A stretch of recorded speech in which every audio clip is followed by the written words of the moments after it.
এক সাহাবী এসে আমার নবীকে বলছে, ইয়া রাসূলুল্লাহ, আমার বাবা আমার দোকানে গিয়ে জিনিসপত্র ধরে, জিনিসপত্র নষ্ট করে, আমি কি করব?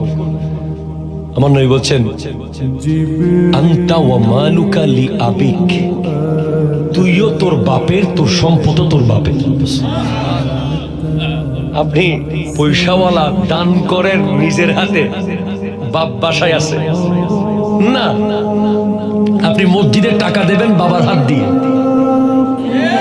গরিব মানুষকে দান করবেন বাবার হাত দিয়ে, যাকাত দেবেন বাবার হাত দিয়ে, মাহফিলের চাঁদা দেবেন বাবার হাত দিয়ে। বাবা বেঁচে আছে, আপনি মাস্টার হইলেন কেন? না, আপনি কোটি কোটি টাকা কামান, কোনো অসুবিধা নাই। কেউ আসলে আমার আব্বার কাছে যান, শ্বশুর বাড়ি থেকে ফোন করলে আমার বাপেরে ফোন করেন। কথা কোন ঠিক কিনা? বিয়েতে দাওয়াত দিতে আসবে, আপনি পয়সা হয়ে গেছে, এখন লোকজন আপনাকে ভালোবাসবে, দাওয়াত দিবে, হুরুস্তুল আপনার পিছে মিছিল হবে। না না না, আপনি মিছিলের সামনে দাঁড়ায় না যতক্ষণ আপনার বাপ আছে। আমার আব্বা, আমার আব্বা, আমার আব্বা, আমার আব্বা, যত আমার আব্বা আমার আব্বা বলবেন, তত ওইদিকে জান্নাতের কামরা রেডি হয়ে যাচ্ছে।